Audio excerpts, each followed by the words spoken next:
Here's the timeline nobody puts on a church wall. Yeshua is executed around the year 30. Within 40 years, his brother James, the man he personally appointed to lead the Jerusalem community, is stoned to death on the orders of the high priest. Within 70 years, Jerusalem falls and the temple is destroyed, and the surviving Nazarene community flees east across the Jordan. Within 100 years of Yeshua's death, the Catholic Church Fathers are already calling his own sect heretics. In a time of universal deceit, telling the truth is a revolutionary act. And we are, as a people, inherently and historically opposed to secret societies. Devotion to truth is the sole justification for our existence. The truth is rarely pure and never simple. I desire mercy, not sacrifice.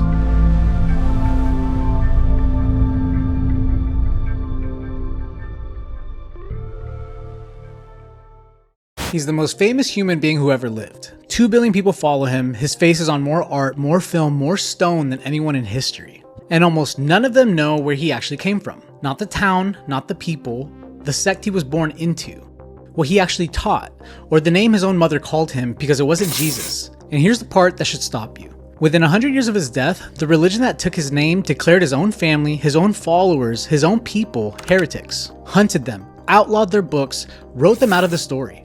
This isn't a theory, it's sitting in their own records, and we're gonna read them together. I'm not here to tell you what to believe, I'm here to show you what the sources actually say, and let you decide why so much of it got buried. Let's go back to the beginning, the real one.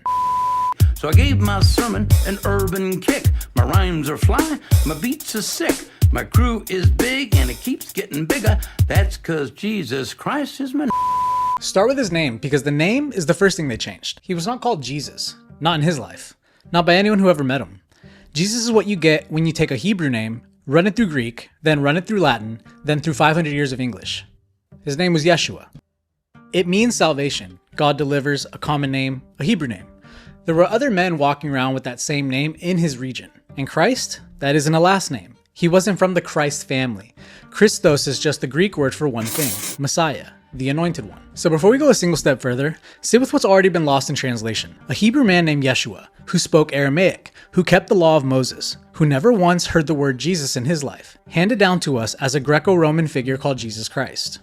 That's not a quirk of history, that's the first layer of paint. And this whole series is about scraping the paint off until we find the man underneath. Now let's get one thing settled so we never have to revisit it. Yeshua was real. A Roman senator named Tacitus, writing around the year 116 with no interest in defending Christianity and every reason to dismiss it, records this. Christus, from whom the name had its origin, suffered the extreme penalty during the reign of Tiberius at the hands of one of our procurators, Pontius Pilatus. Executed under Pontius Pilate, reign of Tiberius, that's the earliest non-Christian, non-Hebrew governmental confirmation of the crucifixion in existence. A hostile Roman source, Tacitus calls the movement a destructive superstition, who has no reason to invent a Hebrew executed peasant. He's not making the case for Christianity, he's barely tolerating it, which is exactly why his testimony counts. He existed, he was executed. Now the question is who he actually was. Jesus of Nazareth, killed by your sin, raised by the Spirit to life without end. We say it without thinking. Jesus of Nazareth, like a hometown on a driver's license. But look closely at the oldest text and that tidy little phrase starts to come apart. In the Greek, he isn't called of Nazareth. He's called the Nazarios, the Nazarene. And here's the catch that scholars have argued over for more than a century. The word Nazarios is hard to get to from the word Nazareth. The letters don't line up clearly. Now there are scholars that think you can bridge that gap, and we're going to respect that. But the tension is real and it opens a door. Because watch what happens when you stop assuming it's a town. No other Hebrew movement of that era was named after a village. The Pharisees, the Sadducees, the Essenes, the Zealots, every one of those names is about what you believe, not where you're from. Nazarene sitting in that list as the one geographic odd man out has always been strange. Then there's the cross. The sign nailed above his head read, Yeshua the Nazarene, King of the Jews.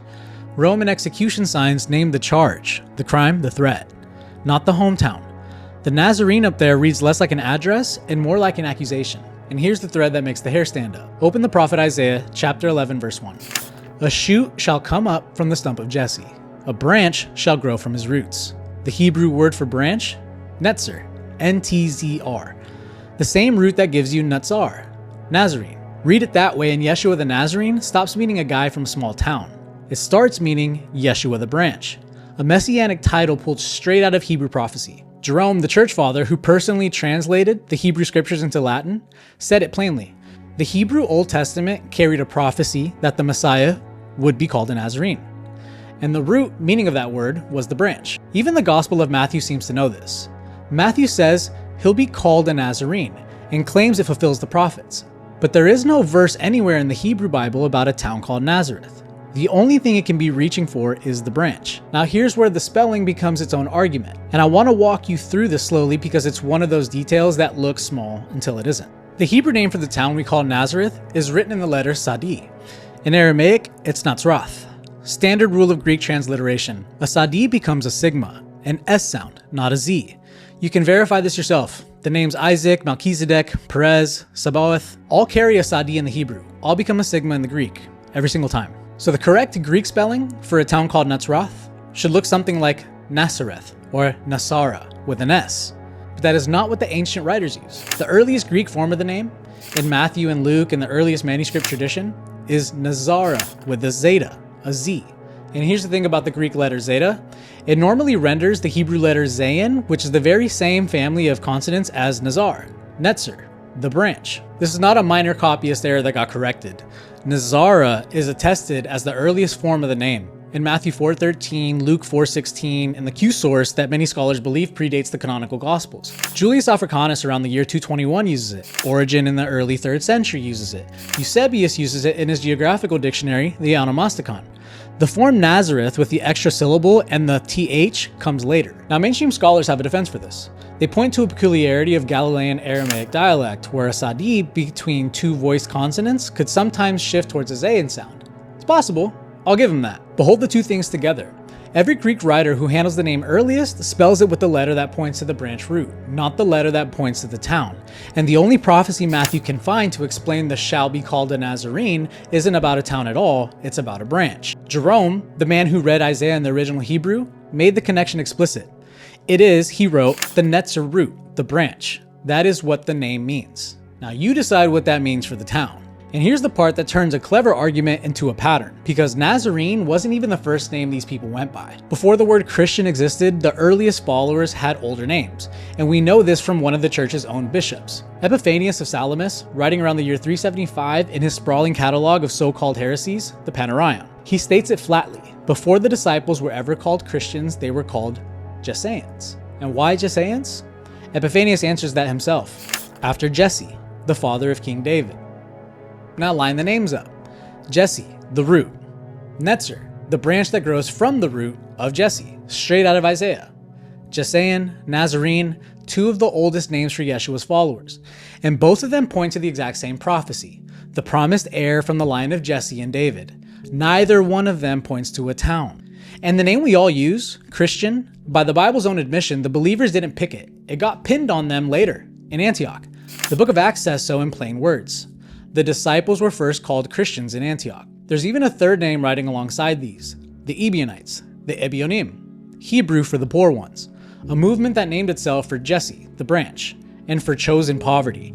And somehow it got handed down to us under a town and a Greek title it never chose for itself. Now the Netzer link is debated, like any controversial topic would be.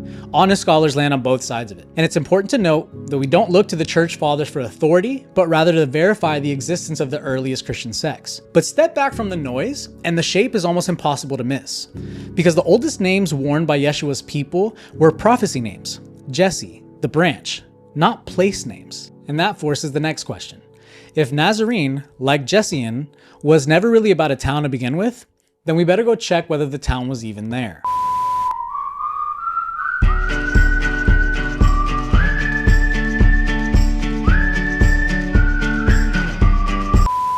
So let's ask the uncomfortable question out loud. In the time of Jesus, how much evidence is there for a town called Nazareth? The Old Testament names hundreds of towns. Nazareth isn't one of them. The Dead Sea Scrolls? Nothing. And then the big one. Josephus, a 1st century Hebrew general and historian who fought across Galilee, who names something like 45 of its towns in obsessive detail, who actually lived about a mile from the modern site. He never mentions Nazareth. Not once. Even a major old reference work, the Encyclopedia Biblica, admitted more than a century ago that we can't positively assert there was a city called Nazareth in Jesus' day. I'm not telling you that Nazareth never existed. Most archaeologists today accept that there was some sort of small farming village on that site in the 1st century. There's tombs, there's house remains. That's the mainstream position, and you deserve to hear it plainly. But the silence is still loud. A place so quiet that the era's most thorough historian living next door never wrote it down. And it raises a fair question. Did the town give its name to the movement, or did a later world, uncomfortable with what Nazarene actually meant, find it much tidier if Yeshua was simply a man from a sleepy little village? And here's the timing that should raise an eyebrow. Set the Gospels aside for 1 second. And yes, the Gospels do name Nazareth in the 1st century. I'm not going to pretend that they don't, but step outside the New Testament and go looking for anyone else who mentions the place. You'll be waiting a pretty long time. The first outside reference doesn't surface until around the year 200 by a Christian writer named Julius Africanus, quoted later by Eusebius, and even he calls it Nazareth. The first hard physical non-Christian evidence is later still. A Hebrew inscription pulled from the ruins of a synagogue in Caesarea, a list of where the priestly families resettled, and one line reads Nazareth. Paleographers date that stone to roughly the 3rd or 4th century. So follow the clock. The Gospels name it. Then outside the Gospels, near silence for generations. And then in the 4th century, the place doesn't just get mentioned, it gets built. Here's what happens. Constantine becomes the first Christian emperor, and his mother, Helena, by then nearly 80 years old, makes a famous pilgrimage in the Holy Land in the 320s, and in the popular telling, she's sent to locate the holy places, to pin the gospel story onto actual ground. And the map of the Christian Holy Land as we know it is essentially drawn right here, in this one imperial project. The contemporary witness, Eusebius, credits Helena with founding the church at Bethlehem and the church on the Mount of Olives. Now let's slow down for a second because this is exactly where legend and history has tended to blur. Eusebius, the man who actually lived through it, doesn't credit Helena with finding the true cross, nor does he describe her marking Nazareth. Those details come from later traditions, generations after the fact. So I'm not going to tell you Helena personally invented Nazareth. But what I will tell you is what the scholars who study this say plainly. After centuries of Roman rule, the locations of almost every Christian holy site had been forgotten. And then they were remembered. All at once, by the new Christian ruling class of the 4th century. The Nazareth you can fly to today, with its towering Church of the Annunciation, grows out of that moment, not out of some unbroken memory running all the way back to Yeshua. And look at the company the names keep in that 1 century. The inscription, Eusebius, and that very heresy hunter we already met, Epiphanius, finally pinning the place down in his Panarion around the year 375. The town's paper trail and the empire's holy site machine switch on in the same window. So that's either a remarkable coincidence or it's a clue. Now hold that thought because the people who did keep his name alive weren't hiding in a village. They were a movement, and we know their name. Don't be afraid. Trust in God. Trust in me also. You know the way to where I'm going. We don't know where you're going. How can we know the way? I am the way. Now here's the fact that should have been the headline 2,000 years ago. There was a sect called the Nazarenes, and the New Testament itself says so. So if we recall in Acts chapter 24, Paul is dragged in front of a Roman governor, and the charge against him is recorded word for word. He is called a ringleader of the sect of the Nazarenes. The sect, not a man from Nazareth. A recognized religious movement, named on a Roman court record. And Epiphanius, writing in the 4th century, no friend of these people, describes Nazarenes who kept the Hebrew law, who traced back to the original disciples, and whom he says existed in some form even before. Now, Epiphanius is a hostile witness writing centuries later who clearly had a problem with the ideology and lifestyle that the Nazarenes carried, so we read him with care. But hostile witnesses are useful precisely because they have no reason to invent the existence of a group that they're trying to discredit. Picture the actual world that Yeshua grew up in. Not a tidy village church, but a landscape of Hebrew Reform movements that were out past the Jordan. What scholars loosely call Essene-type Judaism. The Dead Sea Scrolls were actually one of these communities. And one of the Hebrew words that the world used for keepers or watchers of the covenant sits right next to the root behind Nazarene. The same root that survives today in the Arabic word for Christians, Nasara. Nazarene, Notzrim, Nasara, all one root. Now, trying to tie every one of these threads into one neat lineage is something scholars still argue about. Some of those links are strong and some are speculative, but the core is not speculative at all. Yeshua was not a lone figure who dropped from the sky into a quiet town. He came up out of a real, named, reform-minded Hebrew world, and his movement carried that world's name. And here's the piece of physical evidence that puts the whole picture on solid ground. Because in 1947, a Bedouin shepherd stumbled on a cave above the Dead Sea. What he found inside would become the most significant archaeological discovery of the 20th century, which were the Dead Sea Scrolls. Over the following decade, 11 caves yielded hundreds of manuscripts, some going back to the 3rd century BCE. And the community that produced them, living in the desert at Qumran, looks, in the words of Dr. John Bergsma, one of the leading Dead Sea scholars, like the direct antecedent of the early Christian community. Now, his conclusion reached from inside the Catholic tradition. There had to have been a direct connection between Qumran and the church. Now look at what the Qumran community practiced. Daily ritual washing, baptism as spiritual cleansing, not animal sacrifice, communal ownership of property and voluntary poverty, strict dietary discipline, a deep suspicion of the temple establishment, reading the prophets as condemning the altar, and a messianic expectation built around two figures, a priestly Messiah of Aaron and a kingly Messiah of Israel. Not one, two. Now look at the movement around Yeshua.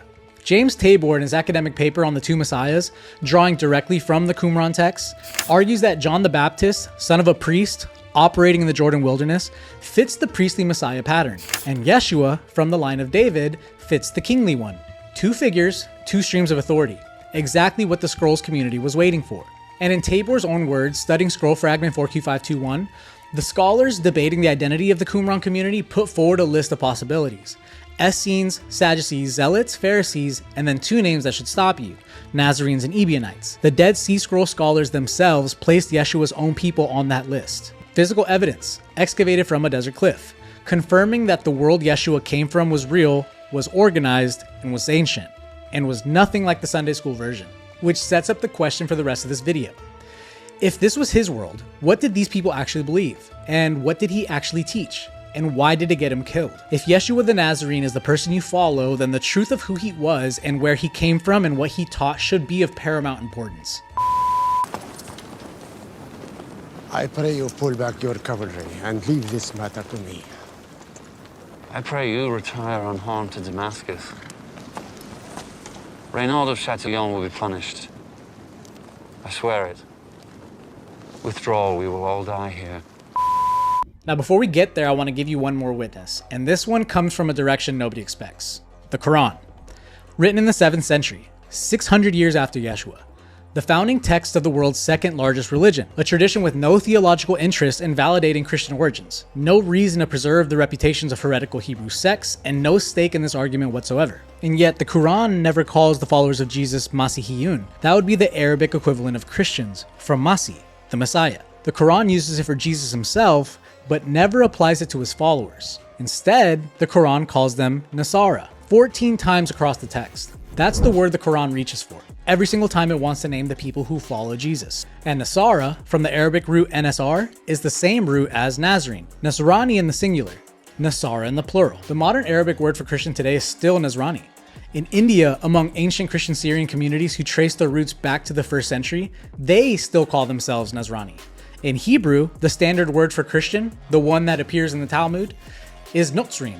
Same root, same name. Now think about what this means. The Quran is not a Christian document. Muhammad was not a Nazarene theologian. The 7th century Arabian Peninsula had no particular reason to preserve the terminology of a suppressed sect from the Transjordan that the Roman Church had officially outlawed 3 centuries earlier. And yet the name survived in 3 languages across 600 years, right up until it lands in the mouth of the Prophet of Islam. Why? The simple answer is also the most historically honest one. The Nazarenes were still there, not in Rome, not in Constantinople, but out past the Jordan, in the same Transjordan territory where this movement was born. These communities persisted through the centuries the Roman Church spent trying to erase them. Scholars like Hans Joachim Schoeps and Shlomo Pine spent careers documenting what they call the indisputable theological parallels between the Quran's portrait of Jesus and the Hebrew Christianity of the Ebionites and the Nazarenes. The Quran's Jesus is not the Trinity Jesus of Nicaea. He's a prophet, a servant, a reformer of the law. He doesn't die for the original sin. He doesn't found a Gentile church. He comes to restore what was corrupted. That's not an accident of history. That's another fingerprint. Scholar Francis de Blois, writing in the Bulletin of the School of Oriental and African Studies, traced the word Nazrani from the Greek Nazaraios through Syriac into Arabic, establishing the direct linguistic line. Dominique Bernard's 2017 study showed that Ebionites and Nazarenes were actually present in early Muslim communities in the first centuries after the Hijra. The Quranic Jesus and the Nazarene Ebionite Jesus share a profile so specific that the relationship demands a historical explanation. So here's the one that fits the evidence. The Roman Church called these people heretics and outlawed their books, but the name they carried, the name Yeshua's own people wore, survived anyway, and 3 separate hostile traditions that had no reason to invent it. Start with the Jews. In the decades after the temple fell, the rabbis at Yavne added a curse to the daily synagogue prayer, the Birkat Hamanim, the benediction against heretics. And in the oldest surviving manuscripts, the curse names a target out loud. May the Nazarene and the Minim perish in an instant, blotted out of the book of life. Nazarene, the Nazarenes, a curse against the followers of Yeshua the Nazarene, recited 3 times a day in Hebrew in the synagogue, same NTZR root, the branch surviving in the mouths of the very people who wanted them gone. Now I have to give you the honest wrinkle because it's actually the best part. So if you open a printed Talmud today, that word, Nazarene, is often not there. And it reads only Minim, heretics. The specific naming of the Nazarenes was quietly scrubbed out under centuries of Christian censorship of Jewish books, but it survived in the older manuscripts recovered from the Cairo Geniza, a storeroom of discarded texts that escaped the censor's pen. And 2 church fathers, Jerome and Epiphanius, independently confirm it from the outside.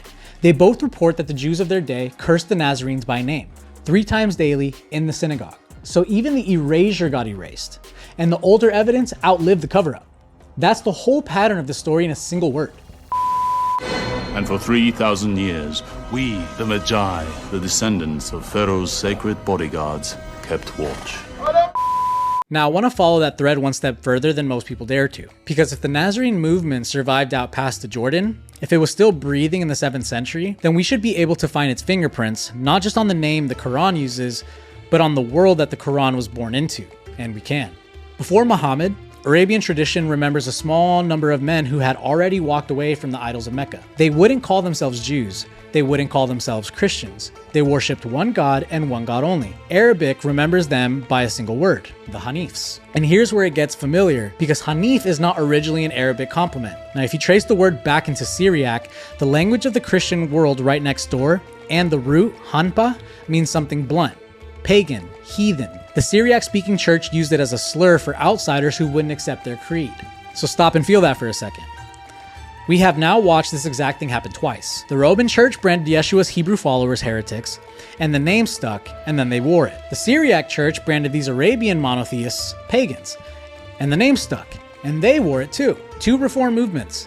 2 insults handed down by the established church. 2 groups that picked the slur up off the ground and made it a badge. And what did these Hanifs actually do? Listen to one of them. His name was Zayd Amr. He lived in Mecca. He had already broken with its idol worship, and the earliest Islamic sources, Bukhari, the most trusted collection in Sunni Islam, recorded a scene. The young Muhammad, before any revelation, offers him a meal of meat, and Zayd refuses it. His words, "I do not eat anything which you slaughter in the name of your stone idols. I eat none but that on which God's name has been mentioned." Now read that again with everything we've built tonight in your mind. A monotheist reformer, in the desert, refusing meat sacrificed on pagan altars, insisting on the name of the one God over the kill. Now where have we heard this before? The Nazarenes, the Ebionites, anti-sacrifice, anti-idol. The whole spine of the Hebrew movement was a war against the blood of the altar. And here it is again. 600 years later, in the mouth of the man the sources call the first person ever to rebuke Muhammad for idolatry. And I'm not telling you that the Hanifs were card-carrying Nazarenes. What I'm showing you is a religious atmosphere, a pocket of the ancient world where the exact instincts of Yeshua's movement, one God, no idols, no blood sacrifice, the established church calling you a heathen for it, were still alive and breathing on the eve of Islam. And the personal connections are right there in the tradition. Muhammad's first wife, Khadijah, had a cousin named Waraka, remembered as a Christian of the older non-Trinitarian kind, the very same stream the Roman Church had branded heretical. The earliest believers are remembered praying toward Jerusalem, not Mecca, just as James and the Jerusalem community had. One God strictly, no icons, no images, a Jesus who's a prophet and a servant, not God incarnate. And when Islam finally built in the first great monument, the Dome of the Rock in Jerusalem in the year 691, they carved their theology onto the walls in letters of gold. Those inscriptions name Jesus directly. They call him prophet and servant of God. They repeat 5 times that God has no companion. They deny in stone on the Temple Mount that God begets or is begotten. That is not the Christology of Nicaea. That is almost word for word the Christology of the Ebionites and the Nazarenes. The people Rome spent 4 centuries trying to erase, carved in gold, on the most contested holy ground on earth, 600 years after they were declared heretics. So here's the shape of it. A movement gets branded heretical and driven into the desert in the 2nd century. And in the 7th, in that same corner of the world, a new faith rises that calls Jesus' followers by the Nazarene name, refuses the blood of the altar, prays towards Jerusalem, holds God to be strictly one, and writes a Nazarene portrait of Jesus into stone. The Roman Church called these people heretics and erased their books. But you cannot erase a name. It survived in the Hebrew that cursed them, in the Arabic that inherited their portrait of Jesus, in the stone inscriptions of Jerusalem, in the mouths of Indian Christians who never heard of Rome. The branch they tried to cut down didn't disappear. The evidence just doesn't support that conclusion. Where it went and what it became, now that's the question the sources raise, not me. Do you accept Jesus Christ as your Savior? Yes, I do. Would you be free from the burden of sin? There's power in the blood. Would you be... So we found his name, his people, and the trail of that name across 3 hostile traditions. Now the question that actually matters, what did he teach and why was it so dangerous enough to kill him? Here's the key that unlocks everything, and almost nobody hands it to you in church. The beating heart of the temple was not prayer, it was slaughter. Day after day, animals killed on the altar, blood poured out, flesh burned, an industrial machine of sacrifice, and a priesthood that grew rich running it. And the movement Yeshua came out of had one defining conviction. It was that God never wanted any of it. Yeshua quotes that line, "I desire mercy, not sacrifice," and throws it at the temple authorities twice in the Gospels. So sit with how radical that is. The man is standing in the shadow of the altar telling the priest that the entire blood economy they preside over is something that God never asked for. That's not a tweak, that's an attack on the franchise. And it's exactly what gets him killed. Strip away the theology and look at the trigger. He walks into the temple and overturns the tables, the money changers, and the men selling animals for sacrifice. He shuts the machine down for one afternoon. And the Gospel of Mark tells you the consequence in the very next breath. The chief priests heard it, and from that moment looked for a way to destroy him. Not over a sermon, over the altar. Now watch the practice line up behind the principle. Because if you're against the blood of the altar, you don't eat the flesh that comes off of it. And the sources for the people closest to him say exactly that. The anchor is his own brother, James, called James the Just, who led the Jerusalem community after Yeshua. The 2nd century historian Hegesippus, preserved word for word in the church historian Eusebius, describes him like this. He was holy from his mother's womb. He drank no wine or strong drink, nor did he eat flesh. No wine, no flesh, from birth. And think about what that quietly tells you. Nobody raises one son in a household with a diet that strict and feeds another the opposite. James was raised that way, which means the family was, which means the household Yeshua grew up in was. In all likelihood, exactly the same. As the scholar Robert Eisenman put it, whatever James was, so was Jesus. And James isn't alone in the record. The same kind of sources describe Peter living on bread and olives and vegetables, and Matthew on seeds and fruits, no flesh. This wasn't one eccentric's diet. It was the spine of the movement. No altar, no blood, no flesh. And I kid you not, there's a place where we can almost watch the edit happen. Luke chapter 21, verse 34. In your Bible, the one translated from the Greek, Yeshua warns his followers not to let their hearts grow heavy with carousing and drunkenness. Vague, forgettable. A warning against partying too hard, maybe. Now open the old Syriac Gospels. The Evangelion, written in Syriac, a dialect of the Aramaic that Yeshua actually spoke, and one of the oldest forms of this text we possess. Same verse, and it does not say carousing. It says, do not let your hearts grow heavy with the eating of flesh and with the intoxication of wine. The Syriac phrase is a kalta de bezra. It means eating of flesh. There is no ambiguity in the words themselves. So line them up.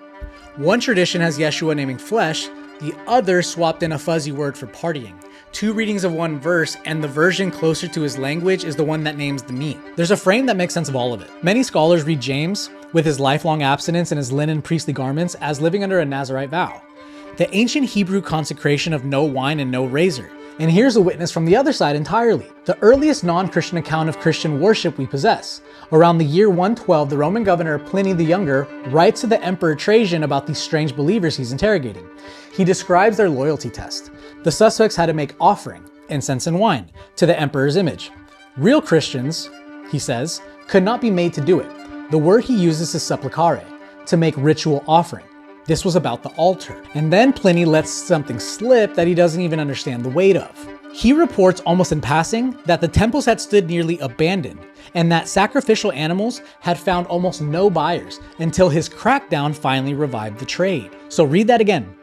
A Roman official with no reason to invent it, documenting that the spread of this faith had collapsed the market for sacrificial animals. The altars were going quiet, and the believers described their own shared meal in Pliny's own report as ordinary and innocent food. Now he doesn't tell us what they refused, only that they refused. In a world where the dividing line ran straight through the altar, you can decide for yourself what innocent food meant. This conviction didn't start with Yeshua, and it didn't die with him. It's a thread that runs through the whole of this history. It runs backward, further than you might expect.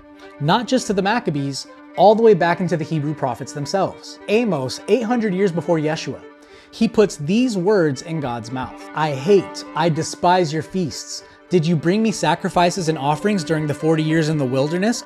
God asking his own people, did you sacrifice to me in the wilderness? The implication is no. You wandered 40 years and the altar wasn't part of it. Jeremiah, 6th century. He records God saying this, I did not speak to your ancestors or command them concerning burnt offerings and sacrifices on the day I brought them out of Egypt.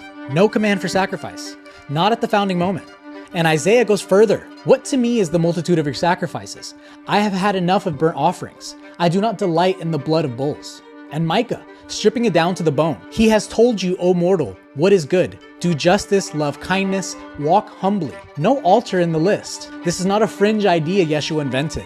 It's a recurring voice in the Hebrew prophetic tradition going back 8 centuries before him. A voice that kept saying the altar was not the point, that what God wanted was not blood, but justice, not sacrifice, but mercy. Yeshua quotes Hosea twice in the Gospels. I desire mercy, not sacrifice, because he wasn't inventing a new theology. He was standing in a long line of prophets who said it first. And the Nazarenes and Ebionites knew it. They read those passages as exactly what they said. The altar was not commanded, the blood was not required. The prophets had been saying so for 8 centuries. And here's something I want to leave you with. Not a conclusion, but a question worth sitting with, because it goes back further than the prophets.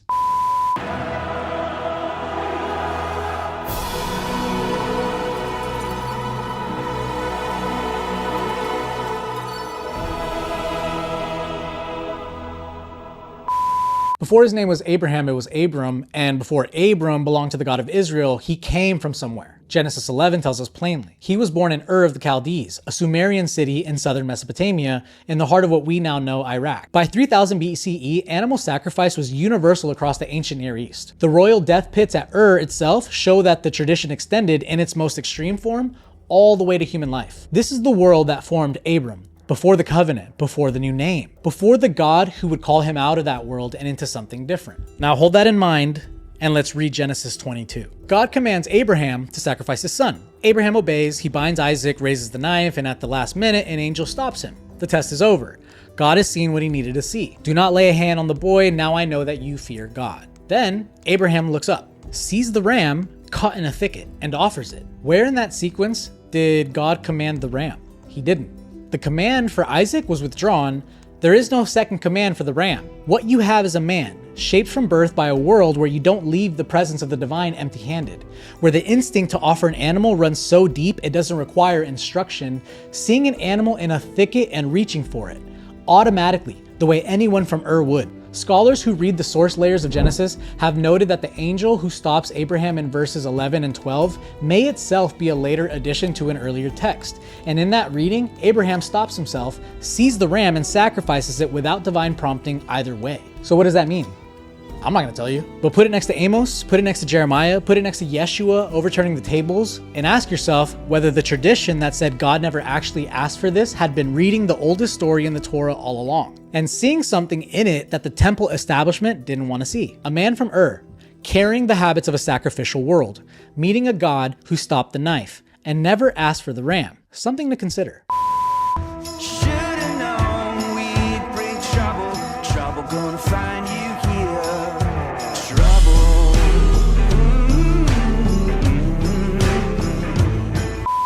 The Nazarenes didn't disappear quietly, and the church historian who most wanted to discredit them is the one who tells us where they went. Eusebius of Caesarea, the official historian of the Constantinian Church, the man who did more than anyone to shape Orthodox Christian history, records something he can't explain away. The people of the church in Jerusalem were commanded by a divine oracle given by revelation before the war to depart and settle in a city of Perea called Pella. Pella, a city east of the Jordan, in the Transjordan, the same wilderness territory that the movement had always called home. Epiphanius confirms it independently, and remember, Epiphanius is not their friend. He calls them heretics in the same breath he describes their settlement. And who led this community? The sources give us a name: Simeon, described as a relative of Yeshua, a cousin who took over the leadership of the Jerusalem church after James was killed. He led the community in exile. He was himself eventually martyred under the Emperor Trajan around the year 107. What James Tabor calls the Jesus dynasty, the blood succession from Yeshua to James to his relatives, ran the movement for at least a century after the crucifixion. The Desposini, that's the word Julius Africanus uses, Greek for those who belong to the master. Eusebius records that they continued to lead communities, to be counted and tracked, to be summoned before emperors who found them politically inconvenient. They were real people with names and lineages, leading a real movement in the same Transjordan territory where the whole thing started. And here's the detail that closes the circle. The Nazarene community Epiphanius describes in the 370s, still in Berea, near Pella, still keeping the law, still refusing flesh, still using the Hebrew Matthew, traces its succession directly back to those who fled Jerusalem in 70 AD. 300 years later, still there, still the same people. Son, you know, once you start, there's no going back. I know. This means total commitment. Once you begin the path, there is no leaving the path. So here's where we land. A Hebrew man named Yeshua, born into a movement that predated him, raised in a household that didn't eat flesh or drink wine, part of a reform tradition that had been fighting the temple economy for generations before he arrived. He taught what they taught. He lived what they lived. He was executed for what they believed. His name was not Jesus and his title was not of Nazareth. He was Yeshua the Nazarene, the branch, and the people who bore that name were real, documented, and traceable across 1,000 years of hostile sources that tried to bury them and ended up preserving them instead. The church that took his name declared his people heretics within 100 years, burned their books, outlawed their practices, replaced his name with a translation, his sect with a town, and his theology with the one he would not have recognized. And yet, the Talmud still calls him Hanotzri, the Quran still calls his people Nasara, the Syrian Christians of India still call themselves Nazrani, the uncensored manuscripts still name the branch. You cannot erase a name when it's been written in that many places, by that many enemies across that many centuries. I've shown you the sources, I've shown you what they say. What you do with that is yours. But hey, I'm sure this is all just a coincidence.